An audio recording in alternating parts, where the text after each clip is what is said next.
Big game this weekend for the Chiefs against the 49ers. We're going to get into it. What needs to happen? Where are they at? And how do these two teams match up? May even give you a couple of predictions today on Locked On Chiefs. From the land of the free and the home of the Chiefs, this is the Locked On Chiefs podcast. Welcome back, Chiefs Kingdom and around the world. We are here for it. Niners, Chiefs, a chance to get right. We're going to talk about the ins, the outs, and everything that comes from it. We're brought to you today by BetOnline. It's the easiest way for you to get all your props, info, odds, and everything you need to get into that game. It's BetOnline where the game starts.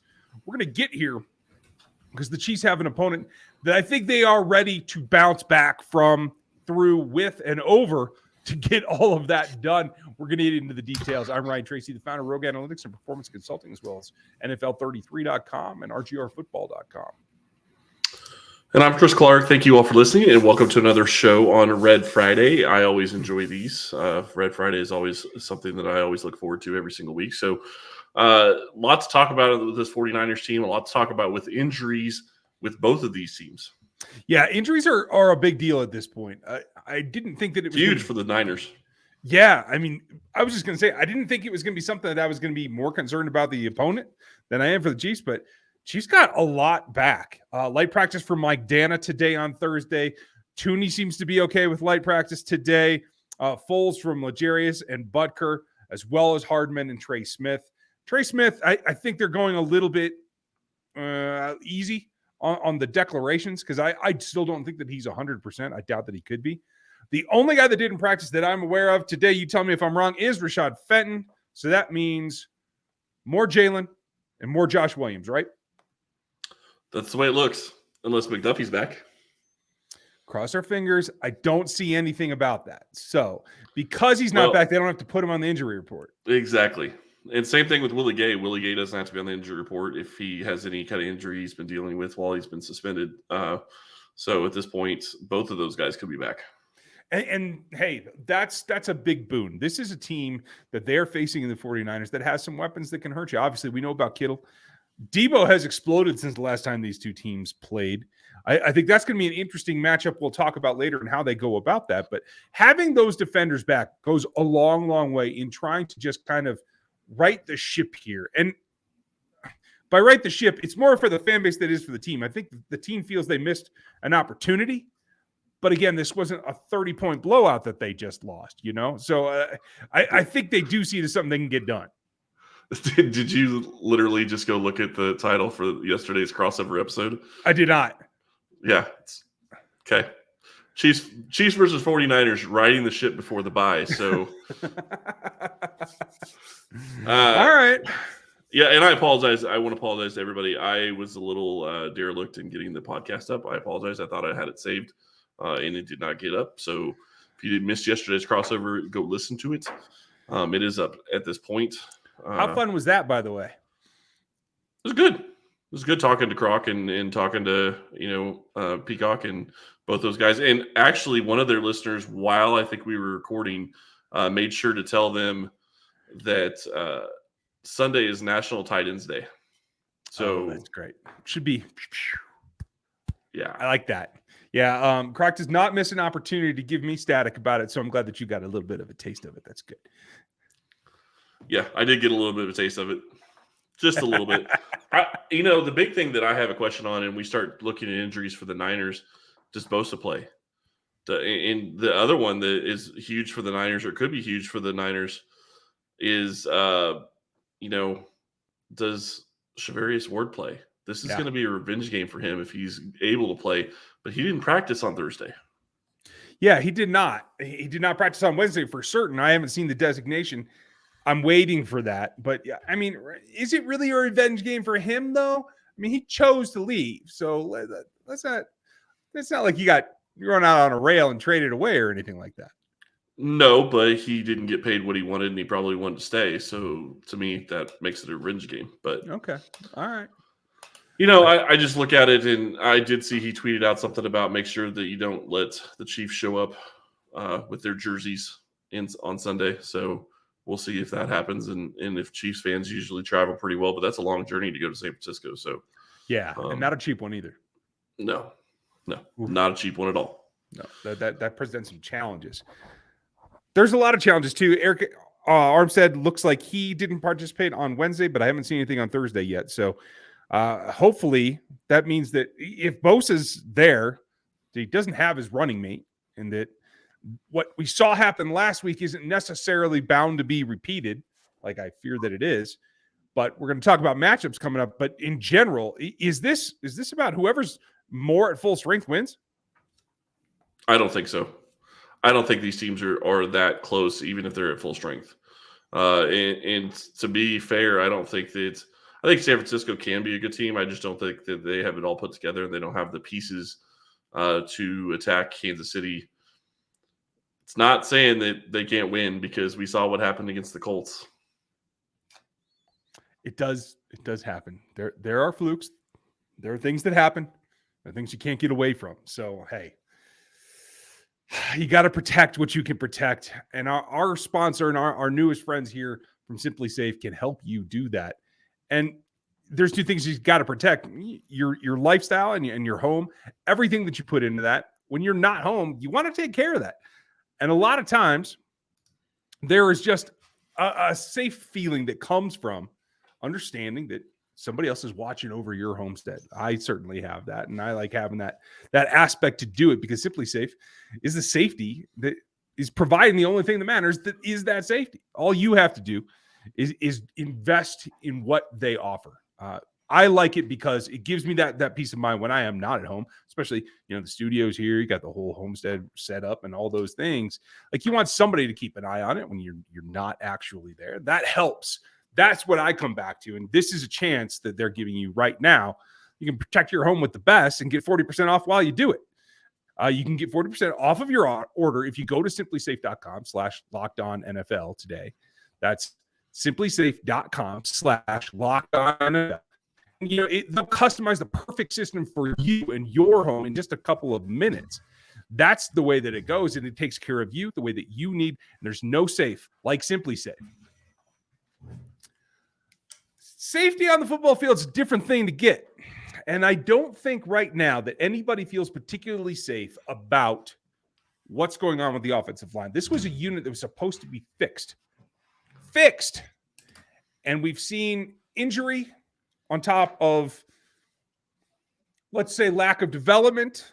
Let's say a couple of issues. And it's not the interior three. We understand when we talk about this offensive line this season, we are talking about the tackle group. Interesting note that Andy kind of made a point to point out, hey, Lucas Niang could be back after the bye. That's, I think, a tread water kind of comment that distracts from the fact that you still have to line up the same two guys. You got pretty beat up last week against Von Miller et al. I don't know that Joey Bosa is any step down from that. It's a different kind of attack, but I think it's just as worrisome. Do you think that I'm overblowing that? Well, it would be Nick Bosa, not Joey, but yeah, I don't think whatever. Yeah, I don't think you're overblowing it. I think Nick Bosa is a fantastic pass rusher. The problem that he has right now is, you already kind of talked about, he might not have his running mate, but the other side of it is he's coming off an injury. If he does play, he's not going to be 100%. And I know none of these players are 100%, but he's on the injury report, which means he's hurt more than, just the simple nicks and things that happen when you play football. So that's a big deal for them. If he's not able to go, I'm not saying that makes it, hugely lopsided for Kansas City, but it obviously is going to help, because Brown is going to be able to go up against whoever their backup, D end is that they're going to put on that side. And that's a lot better than having to go up against Nick Bosa. Now, the thing I will say, though, Nick has a lot of speed, but he's also a power guy. And that's kind of something that would generally play into what Brown can do well against. So you'd have to wonder if Bosa's speed, and if he does play, if his speed is hampered any because of his injury. If it is, then that also will help Brown. The other thing about it is, there's word out of Kansas City, at least from what I have seen on Twitter, that Brown is playing injured. He's not on the injury report, so it doesn't sound like it's something that would keep him out of a game, but he is playing injured. Now, whether or not that's true, who knows? But the reality is it doesn't really matter. He hasn't played up to what he is getting paid right now, and he wants to be paid even more. Yeah. That's the really interesting part of it, is it seems to be going in two different directions, one visually and one verbally, that I don't think completely align right now.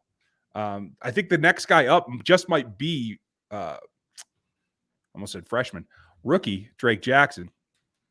If they do have to put him out there on the edge and get something going out there, he's got some skill set.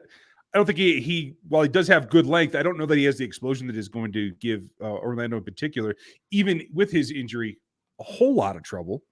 But it is a situation that the pass rush is got such a spotlight on it right now that it is about shoring that up some way and having the ability to go into the bye with a decent performance that allows Patrick to do his thing. I think that's what it comes down to. Like, overarching storyline through this game is, can you get it right? Can you do enough, make enough adjustments to make this offense look like it has in the past, and not, scratching to put up 17, 20 points. Yeah, and to go a step beyond that, for me, it's not just, can this offense look okay? It's also, can you get to where you're actually imposing your will? I mean, that's really what it comes down to. They did that against the Cardinals. They had a great game playing against the Cardinals. They did it a little bit against the Tampa Bay Bucks too. They've shown that they can do it, and they even did it with the tackles that they have right now. So it's not that the tackles can't do it. It's that they haven't in some weeks and they have in others, and it's a big question whether or not those are going to be issues this weekend. The other thing that really always jumps out to me is, I understand the Chiefs want to put their tackles on islands, and I get why you want to do that. Mm-hmm. But you look at how they try to defend Travis Kelce, how other teams try to defend Travis Kelce. It would make more sense to me to use guys to chip, use guys to make them line up wider, like they've done at times, and make them have to go an extra half second or an extra second to get around the edge. And really give their tackles some help, because right now you do not want to be in a situation where you're having to deal with a very intense pass rush in a game that you should win, and win probably handily. Yeah. On the opposite, like, you have to do in reverse what we're talking about here. You have to actually pressure the quarterback better than you have. There's been decent total volume pushing the pocket kind of pressure, but nothing that's really made any quarterback run for his life. There hasn't been that kind of pressure, maybe since Tom Brady, and honestly, that was L'Jarius Sneed who got home there. So without having to dial it up, I think what you have to look at is the left tackle is a replacement. Trent Williams did not play last week. Don't see him playing this week. I haven't gotten any. He's practicing. So it's a possibility. Let's put it that way. And he wasn't on the report that I saw at all. Did you? I think that it's going to be a question. If Williams plays, it's going to be hard for Kansas City. If he plays and he's healthy, it's going to be hard for Kansas City. But I do think that it's possible he plays. I think he had a limited practice on Thursday from what I saw, but I'm not 100% sure. Yep, you are correct. There it is. Yeah. Yeah, so he had a limited practice. So if he plays, that's not going to be a good situation for Kansas City. Although I go back to the same thing I said about Bosa.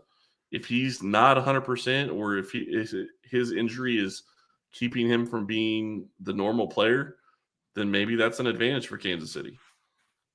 Maybe it is. I think this may come down to it, because while I would say, hey, the best way to combat the coverage they're going to give Travis Kelce with Fred Warner, who is one of the few linebackers capable of at least doing a decent job on Travis, is to hurt him by wearing him down physically and running the ball. I can say this week after week after week, and for those of you who've been with us from the beginning, thanks for listening to me say it week after week after week after week. He will continue to say it week after week. Doesn't mean anyone's going to listen to me. Until they put 11 fullbacks on the field. Exactly. Andy, come on. But that is one key way, and I can't let go of it, that it worked against the Bucs, and I feel like this is another team that it could help against, just in trying to slow things down. If they don't have Chavarez, Ward's going to have a club on his hand. If you can wear down Fred Warner and do anything to degrade his performance, along with all the injuries that we've already talked about for the defensive front, you have to feel like this offense should be able to bounce back this week. Yeah, and I think that's the big thing, is if they need to go into this bye on a high. And I hate saying it that way, but that's the truth. They need to go in with a win, and they need to go in with a convincing win, not just to eke by 2 or 3 point win at the last minute. They need to be convincing in this game. And I still think they're one of the best teams in the NFL. I don't think that that's really changed, but they're not playing like it right now. And they had a lot of self-inflicted mistakes against the Bills. Don't get me wrong. The Bills played great defense. They had a great game plan for Patrick Mahomes, and I think that there's going to be a lot of teams that look at that Bills defense and think, okay, how can we do the same thing to Patrick that this Bills defense did? And it's always going to be the one thing that the Chiefs are always going to have against them with Patrick as their QB is NFL defensive coordinators are going to be trying new things against Patrick to try to slow him down and to try to stop him. And he's got to figure it out. Yep. Not saying he can't, but it's always going to be on him to try to figure it out. Andy too, but they're always going to see new looks and things that that you wouldn't normally see. Yeah, I'm completely with you. I think we need to get to a couple of the matchups and tell you what we think is going to happen here in a second.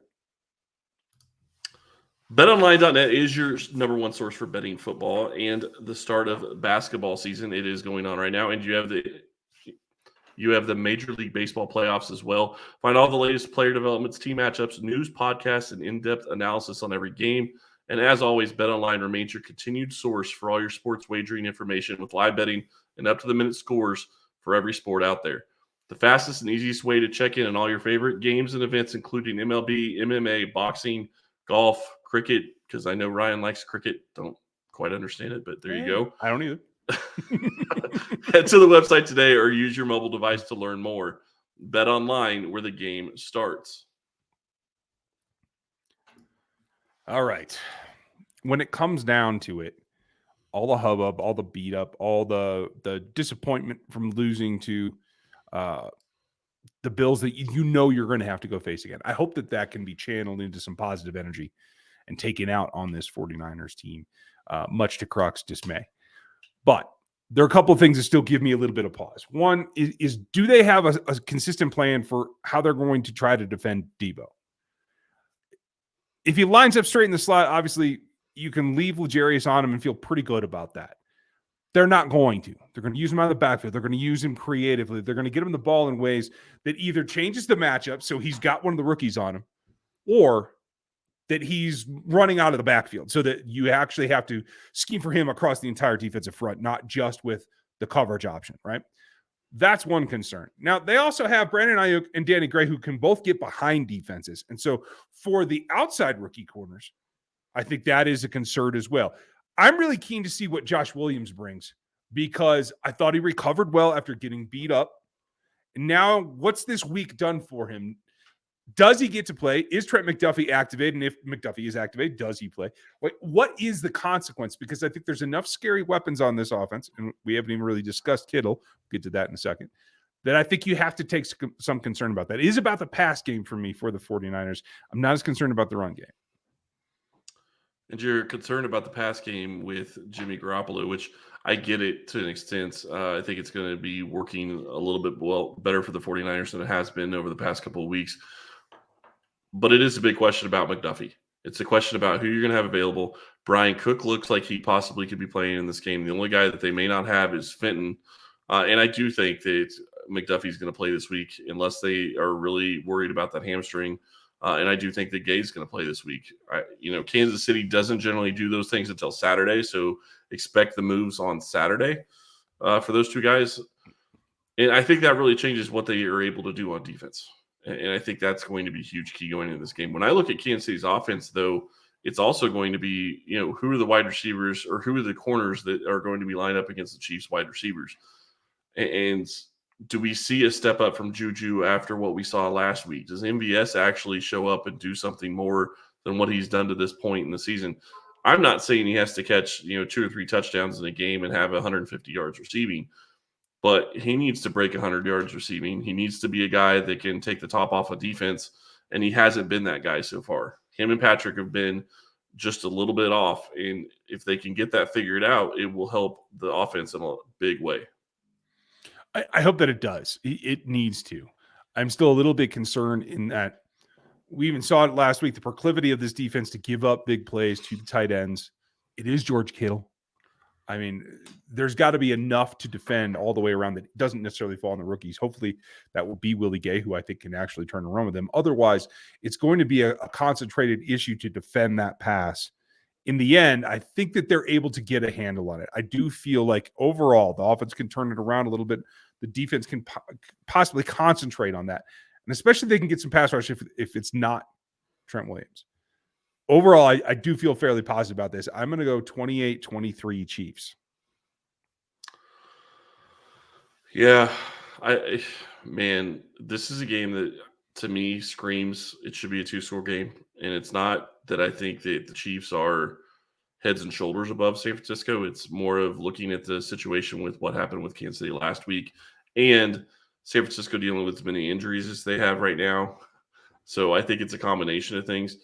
I would love to see this offense get going and rolling and get it ready for the bye. There are going to be some tough games coming up after the bye week, and they need to be going in the right direction.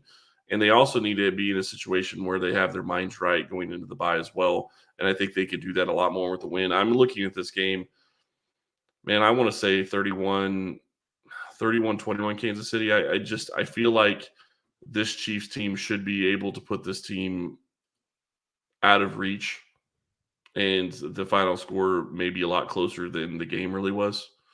The Niners have a lot of weapons, but I think Kansas City, if they have their defense back with McDuffie and they have Cook and they have Gay, I think they're going to be ready for this team. I certainly hope so. We'd like to know what you think. What is your score prediction? Put it in the YouTube comments, put it in the Spotify reviews, put it on Apple. We are happy to have them, and we're happy to be here with you every day. We are 5 days a week. If you don't know us that well, welcome. If you are a new listener, welcome. We're on YouTube. Like, sub, and hit the bell over there, as well as the audio platforms. What we will do is a post-game live stream that you will be able to see with Matt and Derek in tow, giving us the insight that he has as well. So don't miss that. Hope you're ready for it. Enjoy your weekend until that ball game, and we will talk to you post-game.